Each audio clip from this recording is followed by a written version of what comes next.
बार बस्ती का नहीं दिखा और आज मुझे बार बार बोला जा रहा है कि हिजाब नकाब कर रही है।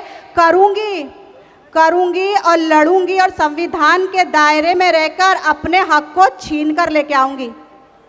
और दूसरा, मेरी बात याद रखना, जो ये सोच रहा है ना कि हम इसको कमज़ोर कर देंगे, हम इसकी टीम को तोड़ देंगे और हम इसको बोलेंगे कि ये हिजाब में रहकर क्या कर लेगी, तो हिजाब में रहकर मैंने क्या किया वो आप लोगों ने देख लिया। तो मैं उनको बता दूं, जो इज़्ज़त मजलिस में है वो कहीं नहीं है। और दूसरी बात, जिस तरह से मुझे बोला गया है कि मैं शेरनी हूँ, तो मैं शेरनी क्यों हूँ आपको मैं बता दूँ। इसलिए कि इतिहास लड़ने वालों का लिखा जाता है, इतिहास लड़ने वालों का लिखा जाता है, तलवे चाटने वालों का नहीं। और एडवोकेट जहारा मजलिस के कार्यकर्ता है, किसी दूसरे के तलवे चाट के नहीं, तभी तो आज मुझे शेरनी का खिताब मिला है। तो मैं अपनी बहनों से भी बोलना चाहूँगी,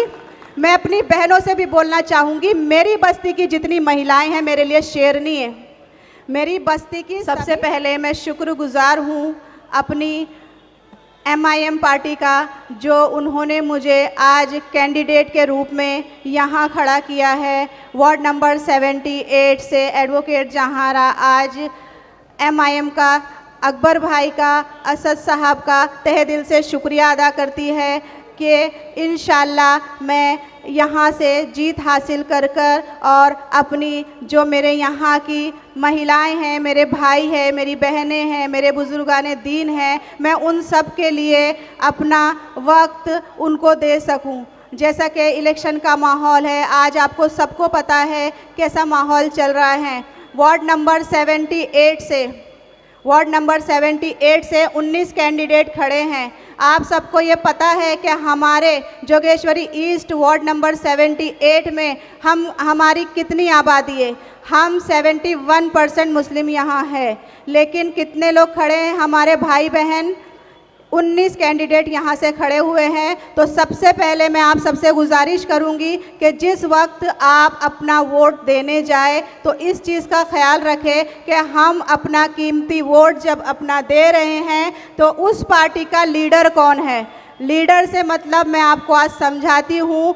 NRC पे बोले OAC बोले, CA पे बोले OAC बोले, वक्फ पे बोले OAC बोले, हमारे साथ भाइयों के साथ मॉब लिंचिंग हो OAC बोले, हिजाब पे बोले OAC बोले, नकाब पे बोले OAC बोले। और जब वक्त आती है हमारे वोट की तो सब कहाँ चले जाते हो मेरे भाइयों, मेरी बहनों। तो हमारे वोट के हकदार भी हमारे लीडर बैरिस्टर असदुद्दीन ओवैसी, हमारी पार्टी AIMIM और पतंग का निशान है। तो मैं आप सबसे गुजारिश करूंगी, और जैसा कि आपको मेरे भाई ने अभी बताया है विवेक कॉलेज के बारे में कि मेरी बहन आज ये जो मुझे शेरनी का खिताब मिला है, तो मैं सबसे पहले आपको बता दूं कि मैं भी एक मामूली महिला आप लोगों के जैसी हूं।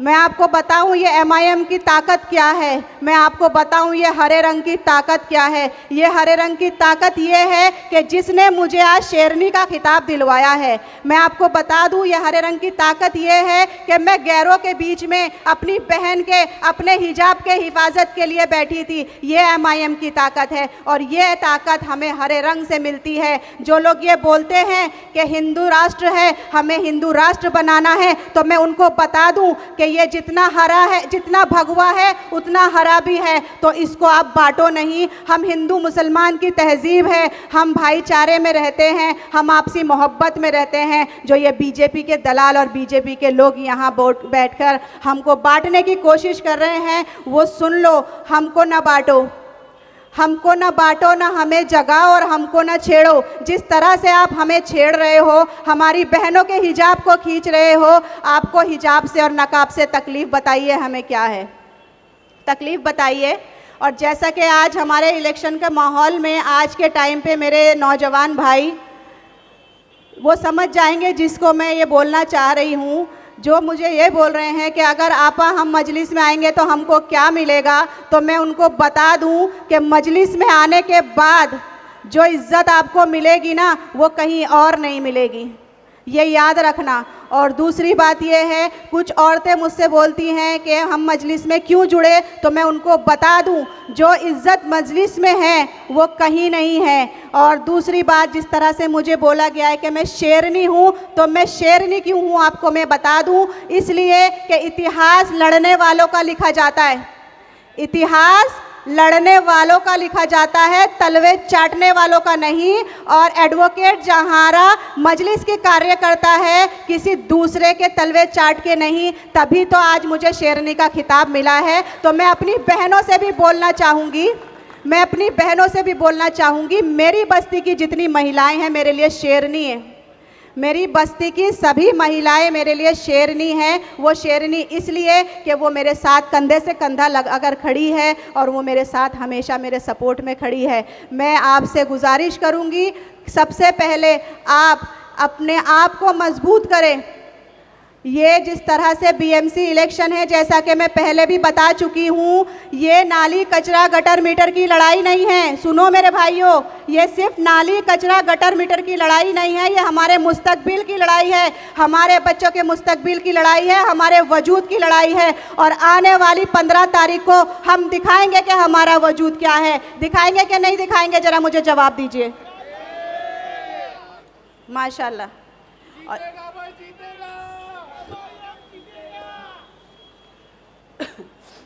जैसे कि आप अभी जानते हैं नकाब का जो मसला उठा है, तो मैं सबसे पहले मोदी जी से पूछना चाहूँगी कि मोदी जी, क्या आप हमें सिखाओगे कि हमें क्या पहनना है? क्या आप हमें सिखाओगे कि हमें क्या खाना है? क्या आप हमें सिखाओगे कि हमें कहाँ जाना है और कहाँ नहीं जाना है? आपको हमसे तकलीफ़ तो बताओ क्या है, तकलीफ़ बताओ हमसे क्या है। कभी हमारे हिजाब खींचे जा रहे हैं, कभी हमारे भाइयों को, दाढ़ी वालों को परेशान किया जा रहा है, कभी टोपी वालों को परेशान किया जा रहा है, कभी हमें नमाज से रोका जा रहा है। तो हमसे तकलीफ़ क्यों है? जहाँ इलेक्शन का मुद्दा आता है तो आप बेरोज़गारी पे बात करो, आप बच्चों की एजुकेशन पे बात करो, मगर आप सारे मुद्दों से हटकर आपको मुसलमान दिखता है, आपको नमाज दिखती है, आपको अजान दिखती है ना। आज सभी देख रहे हैं क्या हो रहा है हमारे साथ। और जैसा कि हमारे नगर सेवक का इलेक्शन है अभी, और आपने पिछले नगर सेवक को देख चुके हैं कि हमारे लिए उसने क्या काम किया, सबको पता है ना क्या काम किया। गुस्ताख रसूल की गोद में जाकर बैठ गया। जवाब दो बैठा ना, तो आप उससे क्या उम्मीद करोगे? जो हमारे गुस्ताख रसूल की गोद में जाकर बैठा, क्या हम अपना कीमती वोट उधर देंगे? जो साइकिल चला रहा है वो हमें बोलता है पाकिस्तान चले जाओ, तो हम उसको वोट देंगे? जो हमारे हिजाब खींच रहा है, हमारे ऊपर पंजे छाप रहा है, क्या हम उसको वोट देंगे? हमें मजलिस की ताकत को मजबूत करना है, ये हमारे वजूद की लड़ाई है। मैं बता रही हूँ मेरे नौजवान भाइयों, आप खाली मुझे इतना बता दो, जो भाई मुझसे सवाल कर रहे थे कि हमें मजलिस में आके क्या मिलेगा, तो मुझे एक बात बताइए, क्या आप भाइयों के रहते हुए हम अब बहनें क्यों सेफ नहीं हैं? आप भाइयों के रहते हुए क्यों नहीं है पता है? क्योंकि इलेक्शन के टाइम पे जो मेरे भाई लिफाफा लेते हैं ना, इस वजह से हम सेफ नहीं हैं। ये जो लिफाफा है ना, आप हमारे हिजाब की कीमत लेके, और आप मुझे ये जवाब दीजिए, जब मैं गोरे गांव में बैठी थी तो ये आपके लिफाफों का सिला था जो मेरी बहनों के हिजाब खींचे गए। ये आपके लिफाफे लेने का सिला था जो हमारे नकाब को हमें बेनकाब किया गया। ये हम आप लोगों के लिफाफे लेने का सिला है जो आज हमारी बहन को स्टेज पर बुलाकर वहाँ के बीजेपी के नेता ने हमारी बहन का नकाब खींचा। ये उसके ज़िम्मेदार भी आप लोग हो। उसके ज़िम्मेदार इसलिए आपको ठहरा रही हूँ क्योंकि जब इलेक्शन आता है, एक लिफाफे में क्या आपके 5 से 7 साल पूरे निकल जाते हैं? आप मुझे ये जवाब दीजिए। क्या एक लिफाफे में आपके 5 साल गुजर जाते हैं? नहीं गुजर जाते। क्या जवाब दोगे आप जब हम बहनें आपसे हश्र के मैदान में ये सवाल करेगी कि बताओ मेरे भाइयों, जब हमारे हिजाब खींचे जा रहे थे तब तुम किधर सो रहे थे? तब तुमने कितने लिफाफे लिए थे? तब हम हश्र के मैदान में तुम्हारे दामन को पकड़ेंगे। याद रखो मेरे भाइयों, हम दामन को पकड़ेंगे आपके, जब आपसे ये सवाल होगा उसका जवाब आपको देना होगा। और जब तक मेरे भाई इस चीज़ का अकीदा नहीं कर लेते कि हमारी बहन बेटियों के हिजाब को हम खींचने नहीं देंगे, तो इंशाअल्लाह ताला हमारा वादा है, जैसा कि आपको पता है, सिर्फ हिजाब नहीं खींचे जा रहे, अभी आपको मैं बता दूं, जैसा कि मैंने पिछली बार भी बताई थी, हमारे इस्माइल यूसुफ कॉलेज का, मेरे नौजवान भाइयों को सबको पता होगा, अच्छा होगा कि यह खबर झूठी हो, जैसा कि मुझे पता चला था कि वहाँ नमाज़ पढ़ने नहीं दी जा रही है। तो मेरा आप भाइयों से भी वादा है, ये बहन वादा करती है आपसे, अगर मुझे पता चला इस्माइल यूसुफ कॉलेज में मेरे नौजवान भाइयों को, मेरे बुज़ुर्गों, हम मुसलमानों को नमाज़ पढ़ने से रोका जा रहा है, खुदा की कसम मैं वहाँ ये नहीं देखूंगी कि मैं अकेली महिला बैठी हूँ, मैं वहाँ भी भूख हड़ताल करूँगी और आपको वहाँ पे नमाज़ पढ़ने की इजाज़त दिलवाऊँगी। और जैसा कि वक्त कम है, आज हम अपने अकबर भाई को सुनने के लिए यहाँ बैठे हैं, तो मैं ज़्यादा वक्त लेकर टाइम वेस्ट नहीं करना चाहती हूँ। बोलो बलाला साहब बोल रहे, बोलो आप। अच्छा, हाँ, तो अभी जैसा कि हमारे मुद्दे हैं, मैं आपको बता दूँ, as a corporation, as a नगर सेवक, जो मुद्दे मेन होते हैं मैं आपको वो समझाना चाहती हूँ। जो लोग आपसे बड़े बड़े वादे कर रहे हैं, तो सबसे पहले मैं ये बता दूँ कि ये नगर सेवक का इलेक्शन है, तो इतने बड़े बड़े वादे ना करके ना, जो हम नगर सेवक, जो हमारे नगर में हम कर सकते हैं, जो हमारी बस्ती में हम कर सकते हैं, हमको वो वादे करने। एज अ एडवोकेट मैं आपको ये बता दूं, इलेक्शन का रिज़ल्ट जो भी आए, मुझे अल्लाह से उम्मीद है, मेरे भाइयों से, मेरी बहन और मेरे बुजुर्गान दीन से उम्मीद है कि इंशाल्लाह अच्छा आएगा, मगर मैं इसको भी एक्सेप्ट करती हूँ, जो भी आए, आने वाले टाइम पे आपको पता है SIR आने वाला है। एज अ एडवोकेट मैं और मेरी टीम रात दिन एक करके आपके लिए, आपके डॉक्यूमेंटेशन को प्रॉपर करने के लिए खड़ी रहेगी। क्या आपके यहाँ 19 कैंडिडेट में से कोई ऐसा है जो आपके डॉक्यूमेंटेशन को प्रॉपर कर सके? मुझे जवाब दीजिए। एज अ एडवोकेट मैं ये चीज़ कर सकती हूँ, मैं अपने भाइयों के, बहनों के डॉक्यूमेंटेशन में जो भी मुझसे होगा मैं वो कर सकती हूँ। और दूसरा के जैसे सब बोल रहे बिल्डर लॉबी आ गई है, हमने भाड़ा दिलवा दिए, तो मैं उनको जवाब दे दूं कि जब भाड़ा आपने दिलवाए तो फिर हाई कोर्ट क्या कर रहा था? कोई भाड़ा नहीं दिलवा रहा है मेरे भाइयों, ये आपको बहलाया जा रहा है, ये भाड़े नहीं मिल रहे, ये जो अमाउंट अकाउंट में था तो ये कोर्ट ने रिलीज़ किया है 75,000 रुपीज़। तो मुझे बताइए 75,000 रुपीज़ का एक राउंड फिगर तो होता नहीं है, 14,000 रुपये महीने के जो भाड़ा मिल रहा है, तो उसके हिसाब से कितना हो रहा है? 4 साल का भाड़ा रुका हुआ है, गलत तो नहीं बोल रही हूँ? तो 75 रुपीज़ आप, सॉरी 75,000 दिलवा कर भाड़ा दिलवा दिए, भाड़ा दिलवा दिए, भाड़ा दिलवा दिए बोल रहे हो, तो वो उनको मैं बोलना चाहूँगी कि जो ये अनाउंसमेंट कर रहे हैं ना भाड़ा दिलवा दिए, तो मैं कोर्ट का ऑर्डर साथ में लेकर आई हूँ, वो आए और मेरे साथ डिबेट पे बैठे कि भाड़ा आपने दिलवाए कैसे? जब भाड़ा आप दिलवा रहे हो तो फिर कोर्ट क्या कर रही है? ये मैं आपको बता दूं, ये कोर्ट ने अमाउंट रिलीज़ किया है, ये किसी ने भाड़ा नहीं दिलवाया है, आपको बहलाया जा रहा है, आपको बरगलाया जा रहा है। जब आपको इलेक्शन के 10 दिन पहले भाड़ा दिलवाया जा रहा है, तब वो लोग किधर थे जब हमारे यहाँ पे लोग फांसी लगा रहे थे? तब वो लोग किधर थे जब हमारे यहाँ के लोग फिनाइल पी रहे थे?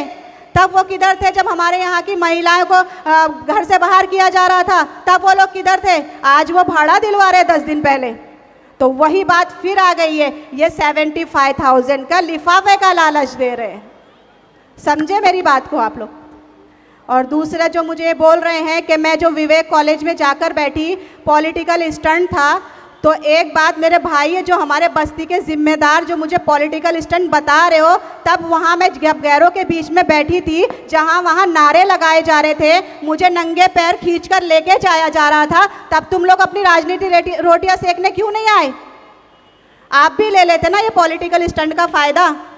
तब तो हम महिलाओं को वहाँ अकेला छोड़ दिया गया, तब कोई जिम्मेदार बस्ती का नहीं दिखा, और आज मुझे बार बार बोला जा रहा है कि हिजाब नकाब कर रही है। करूँगी और लड़ूंगी और संविधान के दायरे में रहकर अपने हक को छीन कर लेके आऊँगी।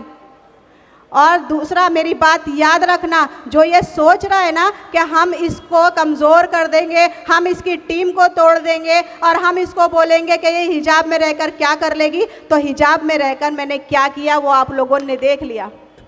आप लोगों ने देखा, मैं हिजाब में ही थी जब गैरों ने नारे लगाने शुरू किए, जब मुझे बगैर चप्पल के खींच के पुलिस स्टेशन लेके जाया गया। मेरा मसला ये नहीं था, मेरा सोचना ये नहीं था कि मुझे हार जीत हासिल करना है। मेरा मुद्दा था कि मैं अगर मेरी बहन बेटियों के हिजाब के लिए आज नहीं खड़ी हुई तो कल मेरी बहनों का एडमिशन भी कॉलेज में नहीं लिया जाएगा। आज मैंने अपना हक अदा करी क्योंकि मुझे पता था मेरी बहनों के हिजाब की हिफाजत करना है। लेकिन मेरे भाइयों, आप हक क्या अदा कर रहे हो? क्या हक अदा कर रहे हो? आपसे एक वोट मांग रही हूँ ताकि मुझे ताकत मिल सके मेरे भाइयों और बहनों के हक में बोलने के लिए। आपसे ये मांग रही हूँ, मैं सिर्फ एक वोट मांग रही हूँ कि ताकि मैं मेरे भाइयों के लिए, मेरी बहनों के लिए आवाज़ उठा सकूँ। मैं आपसे ये मांग रही हूँ ताकि मैं बीएमसी के ऑफिस में, हाउस में जाके, जैसा कि हमारे बैरिस्टर असदुद्दीन ओवैसी साहब आज पार्लियामेंट में लड़ रहे, तो मैं मेरे बीएमसी ऑफिस में जाकर लड़ सकूँ। मैं ये मांग रही हूँ आपसे। तो क्या मैं इतना नहीं मांग सकती हूँ आपसे? जवाब दीजिए मुझे, क्या मैं आपसे इतना नहीं मांग सकती हूँ? मांग सकती हूँ ना? इतना हक है ना मेरा। और मैं उनसे भी बोलती हूँ जो मुझे ये बोल रहे, हमें ये बोल रहे, घर घर जाके दरवाज़ा नॉक करके बोला जा रहा है पतंग को वोट नहीं देना बीटी में, पतंग को वोट नहीं देना बीटी में। तो मैं उनको जवाब देना चाहूँगी, ला इलाहा इल्लल्लाह, ला इलाहा इल्लल्लाह। तो मैं उनको बोलना चाहूँगी जो दरवाज़ा नॉक करके बोल रहे बी टीम में, तो ये याद रखना AIMIM बी टीम किसी की नहीं है। AIMIM अगर बी टीम है तो मेरी ये जनता की बी टीम है। याद रखना, MIM किसी की बी टीम नहीं है, इसको याद रखना। मेरे कायद बैरिस्टर असदुद्दीन ओवैसी साहब ने सुनहरी जालियों को पकड़ के ये गवाही दी है, ये गवाही दी है। आप सबको पता है सुनहरी जालियों की हमारे अंदर क्या वैल्यू है। उन्होंने पकड़कर ये गवाही दी है कि ए मेरे नौजवानों, मेरे बुजुर्गों, मेरी बहनों, तुम्हें बहलाया जा रहा है, बरगलाया जा रहा है। तुम याद रखो मैं बी टीम नहीं हूँ। इससे बड़ा सबूत और क्या चाहिए? मुझे बताइए, इससे बड़ा सबूत कुछ और चाहिए? आपका एक दरवाज़ा नॉक करके कोई जाता है बी टीम है तो आप उसकी बात सुन लेते हो। यहाँ हम चीख चीख के बोल रहे हो कि संभल जाओ, संभल जाओ, अभी भी वक्त है। ये मौका हमें 7 साल में मिला है। कितने साल में मिला है? कितने साल में मिलना चाहिए था? तो क्या गारंटी आगे हमें कितने साल में ये मौका मिलेगा? तो याद रखो, याद रखो, अब वक्त आ गया है हमें एक होने का, मुत्तहिद होने का और अपनी ताकत दिखाने का। फिर से मैं ये रिपीट कर रही हूँ कि ये जो लड़ाई है नाली, कचरा, गटर, मीटर की नहीं है। ये हमारे वजूद की लड़ाई है, ये हमारे बच्चों के मुस्तकबिल की लड़ाई है, ये हमारे क़यादत की लड़ाई है। हमको मजबूत करना है, अपनी ताकत को दिखाना है। संभल जाओ, अभी भी वक्त है। ये टाइम हमें 7 साल में मिला है। आने वाले टाइम में पता नहीं हमें मौका भी मिलेगा कि नहीं मिलेगा। हमें अपनी ताकत को यहीं से मजबूत करना होगा, करना होगा ना। आने वाली 15 तारीख को उम्मीद करती हूँ कि आप 7 नंबर का बटन, पतंग का निशान, मजलिस को कामयाब करेंगे। कामयाब करेंगे ना मेरे भाइयों?